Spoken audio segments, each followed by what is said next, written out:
Welcome to our YouTube channel. आज मैं आपको वर्ल्ड पेज है जो द हिंदू का 12 जून का सारी न्यूज़ मैं आपको समझाऊंगा वर्ल्ड पेज की। काफ़ी कुछ आपको जानने को मिलेगा, तो पूरा लेक्चर देखना लास्ट तक। पहला जो आर्टिकल है, आर्टिकल कह लो, न्यूज़ कह लो, वो किस बारे में है कि G7 कंट्रीज़ का एक समिट हुआ है। कहाँ पर? इंग्लैंड में।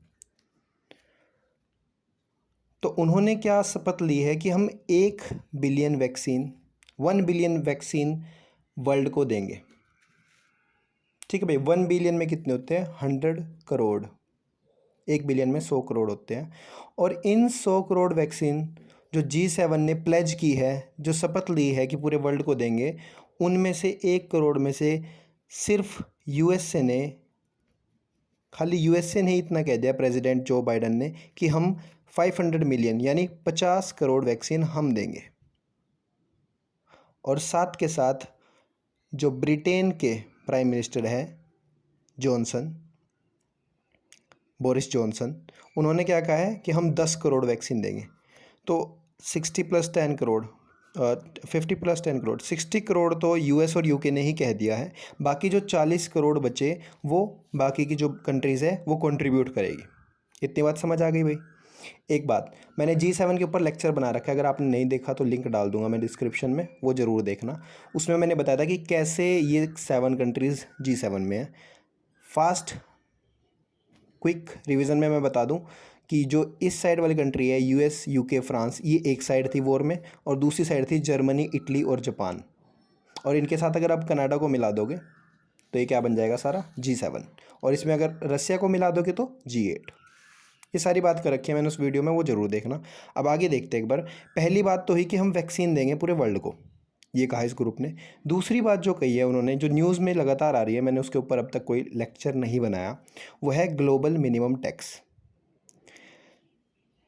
सबसे पहले इसका बैकग्राउंड बताता हूँ। यूएसए ने थोड़े दिन पहले ही अनाउंस किया है, ऐसा किया था कि हम पूरे वर्ल्ड पे कुछ 20 से 21% टैक्स लगाएंगे। एक फ़िक्स टैक्स लगा देंगे कि अगर हमारे यहाँ कोई कंपनी आके प्रोडक्शन करेगी उस पर 20% से ऊपर हम टैक्स लगाएंगे। लेकिन ये बहुत ज़्यादा है, ठीक है। तो इसने एक शुरुआत करी थी कॉरपोरेट टैक्स लगाने की। कॉरपोरेट यानी जो कंपनीज़ काम करती है, एमएनसीज़ होते हैं, मल्टीनेशनल कंपनीज़, बड़ी बड़ी कंपनीज़ है, जो उनके ऊपर 15% टैक्स किसने लगाने के लिए कहा है? G7 ने। यूएसए ने पहले धमकी देते हुए एक किस्म से 20% लगा दिया था कहने के तौर पे, जिससे कि इस डायरेक्शन में काम बढ़ जाए, जल्दी से लोग इस पर फोकस करें। लेकिन वो फिर उसने हटा भी दिया, ऐसा ऐसा नहीं करेगी वो। अब क्या डिसाइड हुआ है G7 की मीटिंग में? इन्होंने क्या कहा है सारे मेंबर्स ने, 7 के 7 मेंबर्स ने, कि हाँ, वर्ल्ड में एक सेम टैक्स होना चाहिए हर एक कंट्री में। और उसको एक आ गया है ग्लोबल, यानी पूरे विश्व में मिनिमम टैक्स, जो किस पे लगेगा? एमएनसीज़ पे। और वो कितना परसेंट प्रपोज्ड किया गया है? 15%। अब ये क्यों हुआ है? देखिए, एक टर्म है, इसमें नहीं लिख रहा है आर्टिकल में, मैं बताता हूँ आपको। Base erosion profit shifting. भारी भरकम टर्म लग रही होगी, ऐसा कुछ नहीं है। इसका सिंपली मतलब क्या है कि एक कंपनी उस देश में टैक्स नहीं पे करती जहाँ पर टैक्स ज़्यादा है, और वो अपना प्रॉफिट कहाँ शिफ्ट कर देती है? एक ऐसी कंट्री में जहाँ टैक्स कम देना पड़ेगा उसे।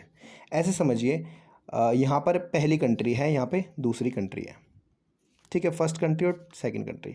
फॉर एग्जांपल, ये फर्स्ट कंट्री उस एमएनसी के किसी भी प्रोडक्ट पे या मैन्युफैक्चरिंग पे टैक्स लगाती है 5% का, और एक जो दूसरी कंट्री है वो प्रोडक्शन पे टैक्स लगाती है केवल 3% का, ठीक है। तो मोस्टली कंपनी क्या करना चाहेगी कि वो जो प्रॉफिट उसने यहाँ कमाया है तो वो उसको शिफ्ट कर देंगे किसी और कंट्री में, और उस पैसे पे यहाँ टैक्स लग जाएगा, किसी एक जगह वो टैक्स लगवा लेंगे। तो उन्हें कम पे करना पड़ेगा मल्टीनेशनल कंपनीज़ को। तो इसको ही कहा गया है बेस इरोजन प्रॉफिट शिफ्टिंग, कि उन्होंने अपने प्रॉफिट को दूसरी कंट्री में शिफ्ट कर दिया जहाँ पर उन्हें कम टैक्स लगेगा। और ऐसी कंट्रीज़ को जहाँ पर कम टैक्स लग रहा है उनको ही कहते हैं हम टैक्स हेवंस, यानी उनके लिए स्वर्ग है ना उन कंपनीज़ के लिए। तो आप समझ गए कि किसी कंट्री में ज़्यादा टैक्स लगता था, किसी में कम लगता था। तो मोस्टली एमएनसी कंपनीज़ है वो उनमें शिफ्ट करना चाहती थी जहाँ पे टैक्स कम लगे, उन कंट्रीज़ में अपना प्रॉफिट शिफ्ट करती थी। तो इससे जो डेवलप्ड कंट्री थी लाइक यूएस, यूके, इन्हें नुकसान हो रहा था, क्योंकि इनके यहाँ टैक्सेशन हाई है compare to low taxation countries. तो अब इन्होंने क्या प्रपोज़ किया, सारी G7 की जितनी कंट्री है सारी एडवांस्ड इकोनॉमीज़ है, तो इनके यहाँ टैक्स थोड़ा हाई रहता है।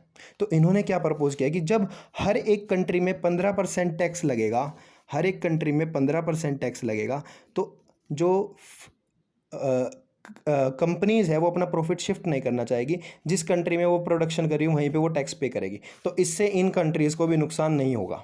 इतनी बात समझ गए, इस आर्टिकल में यही था। और एक और बात बताइए कि जो फाइनेंस मिनिस्टर है G7 कंट्रीज़ के, वो एक हफ़्ता पहले मिले थे और उन्होंने इस ग्लोबल मिनिमम टैक्सेशन के लिए हाँ भरी है। अब इसी डायरेक्शन में इन्हें भी काम करना है। एक और बात है कि इस मीटिंग के क्या एजेंडा रह सकते हैं, एक तो क्लाइमेट चेंज के ऊपर, एक US और UK की रिलेशन शुरुआत से क्या रही है, स्पेशल रिलेशन, और बोरिस जॉनसन ने भी कहा है कि ये इनडिस्ट्रक्टिबल रिलेशन है, यानी जो टूट नहीं सकती।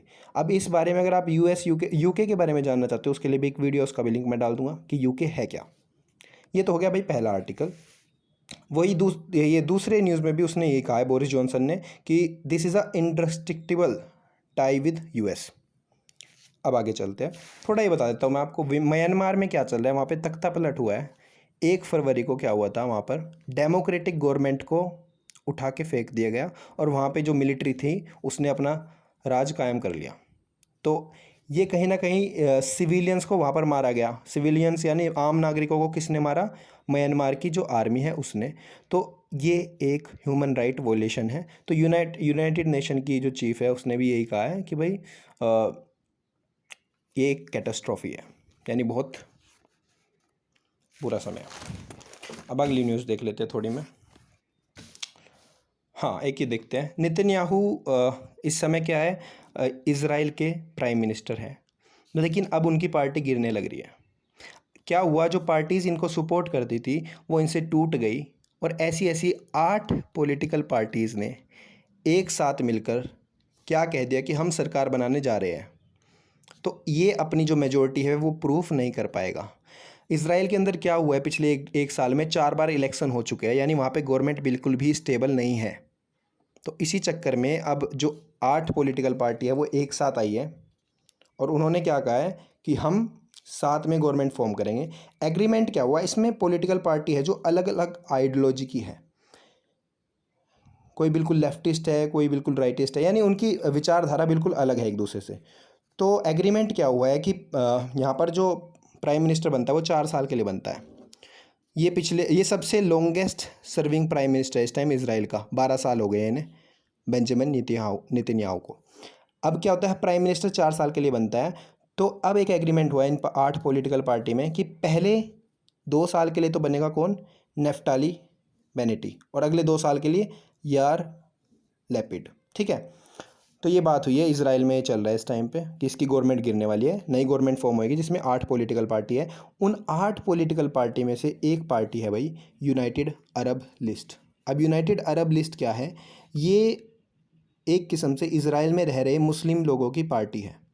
तो कहीं ना कहीं जब ये गवर्नमेंट फॉर्म होएगी तो जो इजराइल का रुख है पैलेस्टाइन के ख़िलाफ़, पैलेस्टाइन एक मुस्लिम डोमिनेटिंग एरिया है, तो जो गाज़ा पट्टी में अटैक करता है इसराइल, वो कम हो जाएंगे एज़ पर माई थिंकिंग, क्योंकि एक पॉलिटिकल पार्टी वो सपोर्ट कर रही है जो खुद पैलेस्टाइन को सपोर्ट करती है।